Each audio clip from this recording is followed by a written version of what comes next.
Hello friends, कैसे हो? जी के 2020 यूट्यूब चैनल की एनसीईआरटी वीडियो सीरीज में आप सभी दोस्तों का हार्दिक स्वागत है।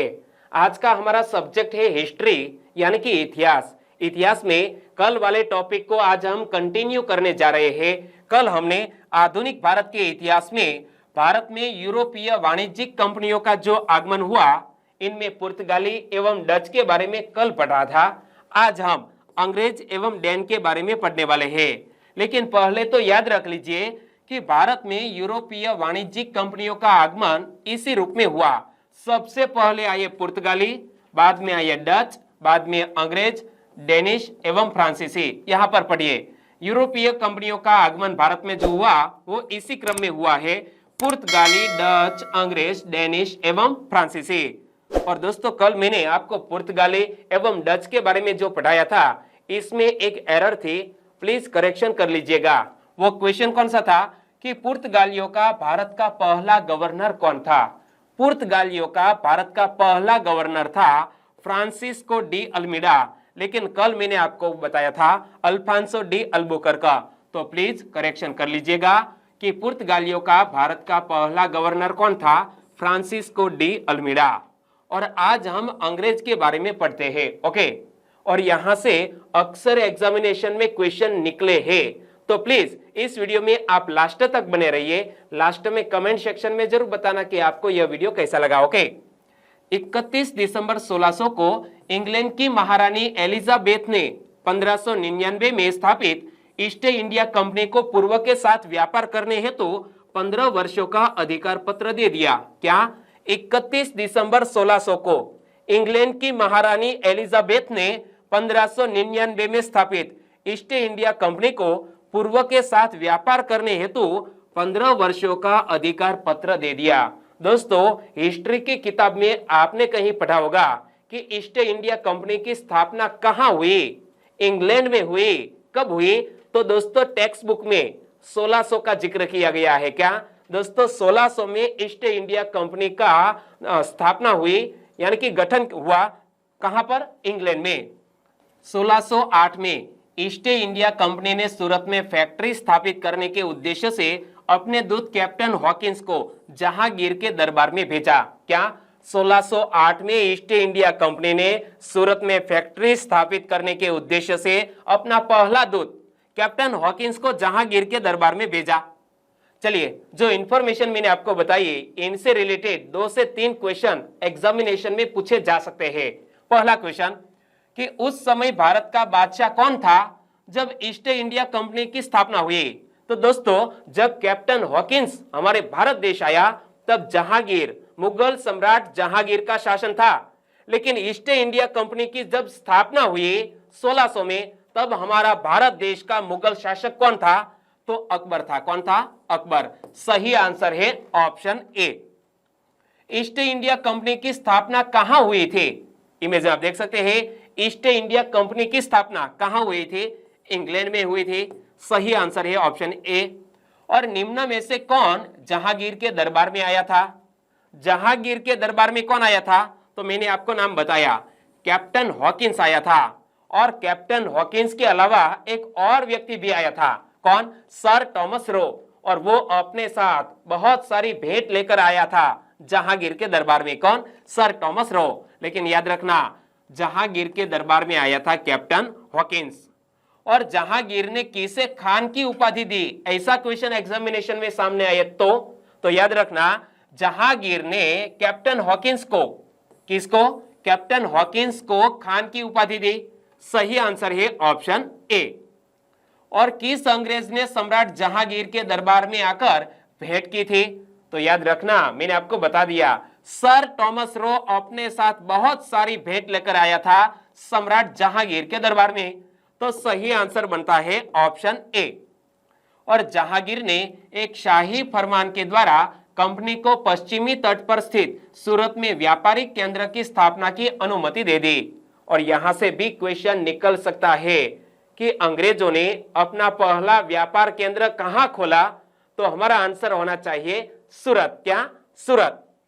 तो जहांगीर ने एक शाही फरमान द्वारा कंपनी को पश्चिमी तट पर स्थित सूरत में व्यापारिक केंद्र की स्थापना की अनुमति दे दी। और 1615 में कंपनी के दूत थॉमस रो ने तत्कालीन मुगल सम्राट जहांगीर से मुगल साम्राज्य के विभिन्न हिस्सों में व्यापार करने तथा फैक्ट्रियों के दुर्गीकरण की अनुमति प्राप्त कर ली। क्या? बाद में आता है सर थॉमस रो, जो कंपनी का एक दूत था। सर थॉमस रो ने तत्कालीन मुगल सम्राट जहांगीर से मुगल साम्राज्य के विभिन्न हिस्सों में व्यापार करने तथा फैक्ट्रियों के दुर्गीकरण की अनुमति प्राप्त कर ली। यानी कि अंग्रेज यदि कोई स्थान पर ऐसी दोस्तों फैक्ट्री स्थापित करते हैं तो उनके चारों ओर दुर्गीकरण की अनुमति भी किसने प्राप्त कर ली? सर थॉमस रो ने प्राप्त कर ली। किसके पास से? तो जहांगीर से यह दोस्तों अनुमति प्राप्त कर ली थी। ओके, चलिए इस क्वेश्चन का आंसर बताइए। अंग्रेजों ने अपनी प्रथम कंपनी लगाने के लिए किससे अनुमति प्राप्त की? तो अंग्रेजों ने अपनी प्रथम कंपनी लगाने के लिए किससे? जहांगीर से अनुमति प्राप्त की। सही आंसर है ऑप्शन सी। 1622 में ब्रिटेन के राजकुमार चार्ल्स द्वितीय की शादी पुर्तगाली राजकुमारी से होने के बदले पुर्तगालियों ने दहेज के रूप में बंबई दे दिया। क्या? 1622 में ब्रिटेन के राजकुमार चार्ल्स द्वितीय की शादी पुर्तगाली राजकुमारी से होने के बदले यह पुर्तगालियों ने दहेज के रूप में क्या दे दिया? बंबई दे दिया। और इस तरह गोवा, दमन और दीव को छोड़कर भारत में स्थित पुर्तगालियों के कब्जे वाले सारे क्षेत्र उनके हाथ से निकल गए। एक बार फिर से देख लो कि 1622 में ब्रिटेन के राजकुमार चार्ल्स द्वितीय की शादी पुर्तगाली राजकुमारी से होने के बदले यह पुर्तगालियों ने दहेज के रूप में बंबई दे दिया। और इस तरह गोवा, दमन और दीव को छोड़कर भारत में स्थित पुर्तगालियों के कब्जे वाले सारे क्षेत्र उनके हाथ से निकल गए। चलिए इस क्वेश्चन का आंसर बताइए कि राजकुमार चार्ल्स द्वितीय की शादी पुर्तगाली राजकुमारी से होने के बदले यह पुर्तगालियों ने दहेज के रूप में क्या दे दिया? तो पुर्तगालियों ने दहेज के रूप में क्या दे दिया? बंबई दे दिया। सही आंसर है ऑप्शन डी। 1623 तक ईस्ट इंडिया कंपनी भारत के सूरत, भड़ोच, अहमदाबाद, आगरा तथा मसूलीपट्टनम में फैक्ट्रियां स्थापित कर चुकी थी। हालांकि दक्षिण भारत के मसूलीपट्टनम में 1611 में अंग्रेजों का स्थापित किया गया पहला कारखाना था, किंतु जल्द ही इनकी गतिविधियों का मुख्य केंद्र मद्रास बन गया। एक बार फिर से पढ़ो कि 1623 तक ईस्ट इंडिया कंपनी भारत के सूरत, भड़ोच, अहमदाबाद, आगरा तथा मसूलीपट्टनम में फैक्ट्रियां स्थापित कर चुकी थी। हालांकि दक्षिण भारत के मसूलीपट्टनम में 1611 में अंग्रेजों का स्थापित किया गया पहला कारखाना था, किंतु जल्द ही इनकी गतिविधियों का मुख्य केंद्र यह मद्रास बन गया। और 1639 में मद्रास के राजा ने कंपनी को इस क्षेत्र की किलेबंदी करने, प्रशासन चलाने तथा सिक्के ढालने की अनुमति इस शर्त पर दे दी कि यहाँ के बंदरगाह से प्राप्त होने वाली चुंगी का आधा भाग राजा को दिया जाएगा।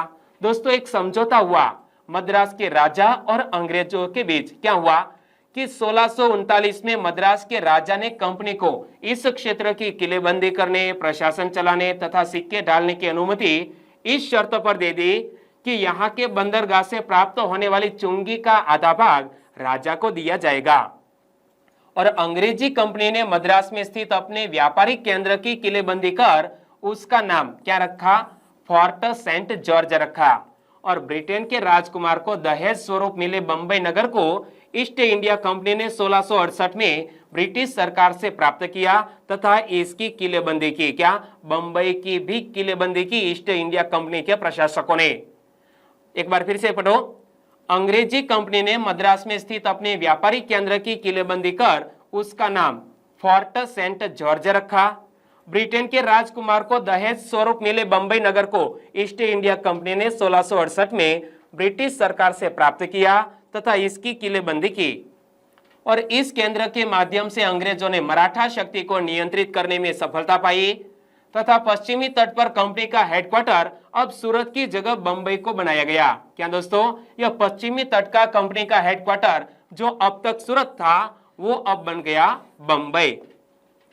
पूर्वी भारत में अंग्रेजों द्वारा स्थापित पहला कारखाना उड़ीसा में था, जिसकी स्थापना 1633 में की गई थी तथा 1651 में बंगाल के हुगली में व्यापारिक केंद्र की स्थापना की गई। क्या? यह पूर्वी भारत में अंग्रेजों द्वारा स्थापित पहला कारखाना उड़ीसा में था, जिसकी स्थापना कब की गई थी? 1633 में, तथा 1651 में बंगाल के हुगली में व्यापारी केंद्र की स्थापना की गई। चलिए इस क्वेश्चन का आंसर बताइए कि अंग्रेजों ने अपनी प्रथम फैक्ट्री कहां लगाई? तो अंग्रेजों ने अपनी प्रथम फैक्ट्री कहां लगाई? सूरत में लगाई। सही आंसर है ऑप्शन डी। तो अंग्रेजों ने अपनी पहली फैक्ट्री कब लगाई? अंग्रेजों ने अपनी पहली फैक्ट्री सूरत में लगाई। तो कब लगाई? सही आंसर है 1612। कब? 1612 में अंग्रेजों ने अपनी पहली फैक्ट्री लगाई। और 1686 में कंपनी ने अपनी व्यापारिक एवं राजनीतिक महत्वाकांक्षा से प्रेरित होकर हुगली पर आक्रमण कर उसे तहस नहस कर दिया तथा मुगल सम्राट के खिलाफ युद्ध की घोषणा कर दी। दोस्तों यहाँ ईस्ट इंडिया कंपनी ने यहाँ मुगल सम्राट के खिलाफ युद्ध किया। क्या किया कि 1686 में कंपनी ने अपनी व्यापारिक एवं राजनीतिक महत्वाकांक्षा से प्रेरित होकर हुगली पर आक्रमण कर उसे तहस नहस कर दिया तथा मुगल सम्राट के खिलाफ युद्ध की घोषणा कर दी। और तत्कालीन मुगल सम्राट कौन था? औरंगजेब। इमेज आप देख सकते हैं। औरंगजेब ने इस युद्ध का मुंह तोड़ जवाब दिया तथा बंगाल स्थित उनकी फैक्ट्रियों से उन्हें खदेड़ दिया। साथ ही सूरत, मछलीपट्टनम एवं विशाखापट्टनम स्थित उनकी फैक्ट्रियों पर भी यह औरंगजेब ने कब्जा कर लिया। दोस्तों यानी कि अंग्रेजों के खिलाफ यह मुगल सम्राट काफी अच्छे साबित हुए, यानी कि युद्ध भी जीत लिया। और यहाँ पर सूरत, मछलीपट्टनम एवं विशाखापट्टनम स्थित यह अंग्रेजों की फैक्ट्रियां भी अपने कब्जे में ले ली थी। किसने? औरंगजेब ने। एक बार फिर से देखो, तत्कालीन मुगल सम्राट औरंगजेब ने इस युद्ध का मुंह तोड़ जवाब दिया तथा बंगाल स्थित उनकी फैक्ट्रियों से उन्हें खदेड़ दिया। साथ ही सूरत, मछलीपट्टनम एवं विशाखापट्टनम स्थित उनकी फैक्ट्रियों पर भी कब्जा कर लिया। चलिए इस क्वेश्चन का आंसर बताइए। निम्न में से किस मुगल सम्राट ने बंगाल युद्ध का मुंह तोड़ जवाब दिया था? तो वह मुगल सम्राट कौन था जिन्होंने दोस्तों ईस्ट इंडिया कंपनी यानी कि अंग्रेजों को खदेड़ दिया? तो सही आंसर है मुगल सम्राट औरंगजेब। कौन? औरंगजेब ने ये ईस्ट इंडिया कंपनी के प्रशासकों यानी कि अंग्रेजों को मुंह तोड़ जवाब दिया था बंगाल में। सही आंसर है ऑप्शन डी। मुगल सम्राट के प्रति आक्रमण से घबराए कंपनी के अधिकारियों ने क्षमा याचना कर भारतीय शासकों के संरक्षण में व्यापार करने की इच्छा प्रकट की। औरंगजेब ने रुपये 1,50,000 हर्जाना के बदले एक बार फिर से कंपनी को व्यापार करने की छूट दे दी। पहले तो मुगल सम्राट औरंगजेब और अंग्रेजों के बीच युद्ध हुआ और अंग्रेज की हार हुई।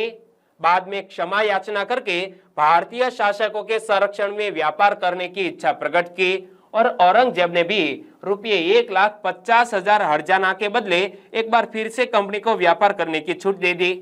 और इस तरह 1698 में कंपनी ने बंगाल के तत्कालीन सूबेदार अजीमुशान की अनुमति से सुतानाटी, कलिकाता तथा गोविंदपुर की जमींदारी प्राप्त कर ली और इसी सुतानाटी, कालिकाता तथा गोविंदपुर को मिलाकर जॉब चारनॉक ने कोलकाता की नींव डाली तथा यहाँ से फोर्ट विलियम नामक किले का निर्माण करवाया। दोस्तों यहाँ से 3 से 4 ऐसे फैक्ट है जो एग्जामिनेशन के पॉइंट ऑफ व्यू से मोस्ट आईएमपी है। पहली बात, एक तो किसको मिलाकर यह कोलकाता शहर बसाया गया है? सुतानाटी, कलिकाता तथा गोविंदपुर को। दूसरी बात, कोलकाता की नींव किसने डाली? जॉब चारनॉक ने। और भी एक क्वेश्चन, फोर्ट विलियम नामक किले का निर्माण किसने करवाया था?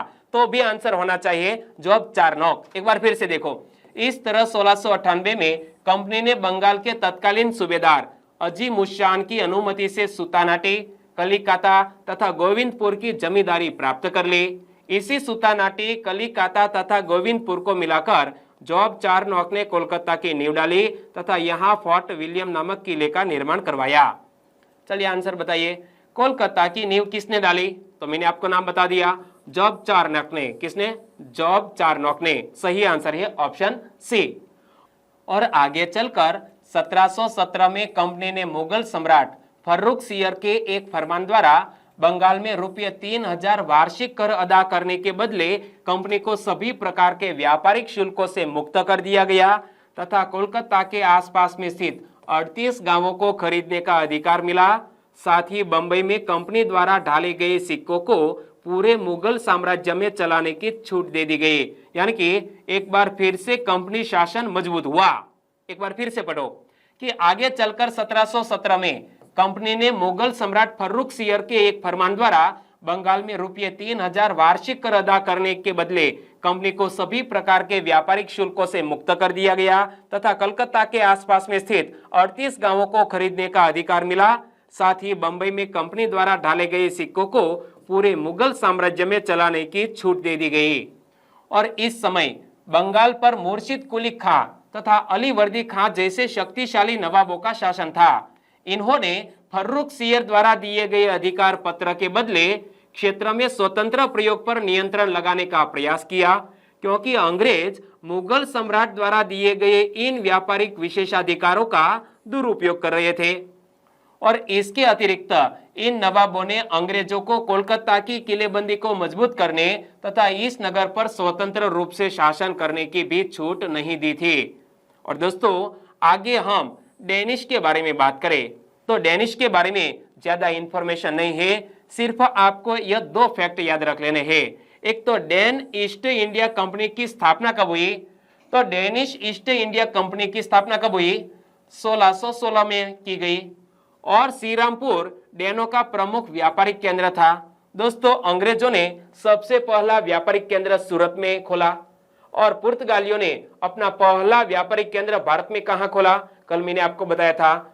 तो डेनिश ने भी, डेनिश तो यहां पर कल मैंने आपको डच के बारे में बताया था, तो डचों ने अपना पहला व्यापारिक केंद्र भारत में कहां खोला था, आपको याद है तो नीचे कमेंट सेक्शन में लिख सकते हैं। एक बार फिर से देखो, डेन ईस्ट इंडिया कंपनी की स्थापना 1616 में की गई।